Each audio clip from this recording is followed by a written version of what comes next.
Hi friends, അസ്സാം വലൈക്കും. ഇന്ന് നമുക്ക് ഗോബി മഞ്ചൂരിയൻ എങ്ങനെയാണ് റെഡിയാക്കി എടുക്കുന്നതെന്ന് നോക്കാം. അപ്പോൾ അതിനായിട്ട് ഞാൻ ഒരു കോളിഫ്ലവർ മുഴുവനായിട്ട് എടുത്തിട്ടുണ്ട്. അപ്പോൾ അതൊന്ന് നമുക്കിതുപോലെ കട്ട് ചെയ്തെടുക്കാം. ഈ ഒരു ഗോബി മഞ്ചൂരിയൻ എന്ന് പറയുന്നത് ചപ്പാത്തിയിലേക്കും അതുപോലെ തന്നെ ഫ്രൈഡ് റൈസിലേക്കൊക്കെ നല്ലൊരു കോമ്പിനേഷനാണ് കേട്ടോ. അപ്പോൾ അതിൻ്റെ കൂടെയൊക്കെ നമുക്ക് സെർവ് ചെയ്യാൻ പറ്റുന്ന ഒന്നാണ്. അപ്പോൾ ഞാനിതൊക്കെ കട്ട് ചെയ്തെടുത്തിട്ട് അതിനെ വീണ്ടും ഒന്ന് ചെറിയ പീസായിട്ട് ഇതുപോലെ കട്ട് ചെയ്തെടുക്കുന്നുണ്ട്. ഇനി ഇത് നമുക്കൊരു വലിയ ബൗളിലേക്ക് ഇട്ട് കൊടുക്കാം. നമുക്കിതൊന്ന് ചൂടാക്കി എടുക്കണം. അതായത് വെള്ളം ഒഴിച്ചിട്ട് നമ്മളൊന്ന് തിളപ്പിച്ചെടുക്കുകയല്ല, ഒരു കാൽ ഭാഗത്തോളം ഒന്ന് കുക്കായി കിട്ടുന്ന പരുവത്തിൽ ഒന്ന് ചൂടാക്കി എടുക്കുകയാണ്. അപ്പോൾ അതിനായിട്ട് ഇതിലേക്ക് അല്പം മഞ്ഞൾപ്പൊടിയും അതുപോലെ തന്നെ കോളിഫ്ലവർ മുങ്ങി നിൽക്കുന്ന അത്രയും വെള്ളം ഒഴിച്ചു കൊടുക്കുന്നുണ്ട്. ഇനി നമുക്കിതൊന്ന് അടുപ്പിലേക്ക് മാറ്റാം. അപ്പോൾ ആ സമയം കൊണ്ട് നമുക്ക് ഇതിലേക്കുള്ള ഉള്ളിയൊക്കെ ഒന്ന് തൊലി കളഞ്ഞ് റെഡിയാക്കി എടുക്കുക. ഞാനിപ്പോൾ ഇവിടെ 2 സവാളയാണ് എടുത്തിട്ടുള്ളത്. ഒരു 4 വെളുത്തുള്ളി എടുത്തിട്ടുണ്ട്. അപ്പോൾ വെളുത്തുള്ളി നമുക്ക് നല്ല തിന്നായിട്ടൊന്ന് അരിഞ്ഞ് റെഡിയാക്കി എടുക്കണം. ജൂലിയൻ പീസായിട്ട് കട്ട് ചെയ്തെടുത്താലും കുഴപ്പമൊന്നുമില്ല. അപ്പോൾ ഞാനിപ്പോൾ ഇവിടെ വളരെ തിന്നായിട്ട് പൊടിയായിട്ടാണ് അരിഞ്ഞെടുക്കുന്നത്. പിന്നെ നമ്മൾ സവാള അരിഞ്ഞെടുക്കുമ്പോൾ ക്യൂബ്സ് ആയിട്ടാണ് കട്ട് ചെയ്തെടുക്കേണ്ടത്. അപ്പോൾ അതെല്ലാം ഇവിടെ റെഡിയാക്കി വെച്ചിട്ടുണ്ട്. കോളിഫ്ലവർ വാങ്ങുമ്പോൾ എപ്പോഴും നന്നായിട്ട് ശ്രദ്ധിക്കണം. ചെറിയ തരത്തിലുള്ള പുഴുക്കൾ അതിനകത്ത് ഉണ്ടാവാൻ ചാൻസ് ഉണ്ട്. അപ്പോൾ അത് നോക്കി വാങ്ങുക. അപ്പോൾ അങ്ങനെ എന്തെങ്കിലുമൊക്കെ കീടാണുക്കളുണ്ടെങ്കിൽ പോകാൻ വേണ്ടിയിട്ടും കൂടിയാണ് നമ്മളിങ്ങനെ വെള്ളം ഒഴിച്ചിട്ട് അതൊന്ന് ചൂടാക്കി എടുക്കുന്നത് അല്ലെങ്കിൽ തിളപ്പിച്ചെടുക്കുന്നത്.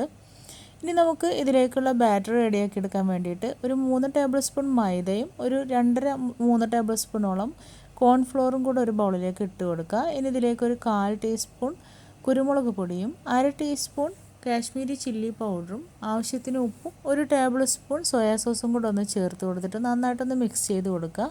ഇനി നമ്മൾ ചൂടാവാനായിട്ട് വെച്ചിട്ടുള്ള ആ ഒരു കോളിഫ്ലവർ ഉണ്ടല്ലോ, അത് നന്നായിട്ടൊന്ന് ഊറ്റിയെടുക്കുക കേട്ടോ. ആവി പറക്കുന്ന ചൂടിലാണ് ഞാനത് ഊറ്റിയെടുക്കുന്നത്. ഇനി നമ്മൾ ഇത് അങ്ങനെ ഇതിലേക്ക് ചേർത്ത് കൊടുക്കുകയാണ്. അതായത് പൊടിയിലേക്ക് വേറെ വെള്ളമൊന്നും ഒഴിച്ചു കൊടുക്കുന്നില്ല. ആ കോളിഫ്ലവർ അങ്ങനെ ഇതിലേക്ക് ഇട്ട് കൊടുക്കുകയാണ് ചെയ്യുന്നത്. അപ്പോൾ കോളിഫ്ലവർ ഇപ്പോൾ ഓൾറെഡി ഒരു ഈർപ്പത്തിലാണ് ഇരിക്കുന്നത്. അപ്പോൾ അതിനകത്ത് ഇതിങ്ങനെ കവർ ആയി നിന്നോളും. അപ്പോൾ അങ്ങനെ ആ രീതിയിൽ നമ്മളിതുപോലെ ഒന്ന് കുടഞ്ഞു കൊടുക്കുക. കോളിഫ്ലവറിന് മുഴുവനായിട്ട് ആ മൈദ ഒന്ന് കവറായി നിൽക്കുന്ന പരുവത്തിൽ കേട്ടോ. അതിനുശേഷമാണ് നമ്മളിതിലേക്ക് വെള്ളം ഒഴിച്ചു കൊടുക്കുന്നത്. അപ്പോൾ ഒട്ടുമിക്കതും നമ്മളിതിലേക്ക് കവറായി കിട്ടിയിട്ടുണ്ട്. ഇനി അല്പം വെള്ളം ഒന്ന് കുടഞ്ഞു കൊടുക്കുക. കയ്യിലേക്ക് അല്പം വെള്ളം എടുത്തിട്ട് ഇതുപോലെ ഒന്ന് കുടഞ്ഞെടുത്താൽ മതി. അപ്പോൾ നമുക്ക് കറക്റ്റ് പരുവത്തിലായിരിക്കും കിട്ടുന്നത്. ഇനി നമുക്കിതൊന്ന് ഫ്രൈ ചെയ്തെടുക്കണം. അതിനായിട്ട് ഫ്രൈങ് പാനിലേക്ക് ഞാൻ അല്പം ഓയിൽ ഒഴിച്ച് ചൂടാക്കിയിട്ടുണ്ട്. ഇനി ഇതിലേക്ക് നമുക്ക് മുഴുവനായിട്ടും തന്നെ നിരത്തി ഇട്ട് കൊടുക്കുക. 2 സൈഡും നല്ലതായിട്ടൊന്ന് ഫ്രൈ ചെയ്തെടുക്കുക. അപ്പോൾ ഇതിങ്ങനെ ഫ്രൈ ചെയ്തെടുത്തതിന് ശേഷം കഴിക്കാൻ തന്നെ നല്ല ടേസ്റ്റാണ് കേട്ടോ. ഞാനിപ്പോൾ ഇവിടെ ഫ്രൈ ചെയ്തെടുത്തുകൊണ്ടിരിക്കുമ്പോൾ മോള് കൊണ്ടുപോയിട്ട് ഇങ്ങനെ കഴിക്കുന്നുണ്ടായിരുന്നു. അപ്പോൾ നല്ല ടേസ്റ്റാണ് ഇങ്ങനെ കഴിക്കാൻ വേണ്ടിയിട്ട് തന്നെ. നല്ല ക്രഞ്ചി ആയിട്ടാണ് ഇരിക്കുന്നത് ഇപ്പോഴന്നെ.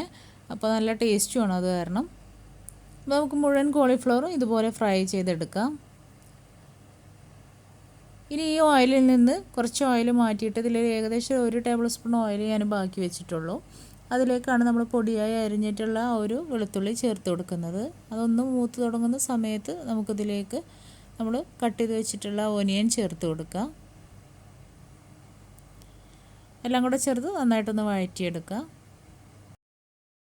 ഇതിലേക്ക് ആവശ്യത്തിന് ഉപ്പും ഒരു പച്ചമുളക് വട്ടത്തിൽ അരിഞ്ഞതും കൂടെ ചേർത്തിട്ടൊന്ന് വഴറ്റി കൊടുക്കാം. ഇനി ഇതിലേക്ക് നമുക്ക് സോസ് ചേർത്ത് കൊടുക്കാം. ഞാനിപ്പോൾ ഇവിടെ സോയാ സോസ് 1 ടേബിൾ സ്പൂണ്, അതുപോലെ തന്നെ ഹോട്ട് ചില്ലി സോസാണ് ചേർത്ത് കൊടുക്കുന്നത്. അതൊരു 1 ടീസ്പൂൺ ചേർത്ത് കൊടുത്തിട്ടുണ്ട്. ഇനി നമുക്ക് ടൊമാറ്റോ സോസ് ചേർത്ത് കൊടുക്കാം.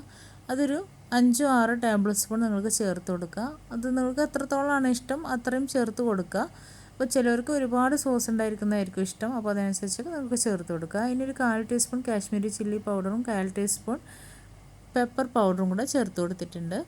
അതും കൂടെ ചേർത്തിട്ട് നന്നായിട്ടൊന്ന് വഴറ്റിയെടുത്തതിന് ശേഷം അല്പം വെള്ളം ഒഴിച്ചു കൊടുക്കുക.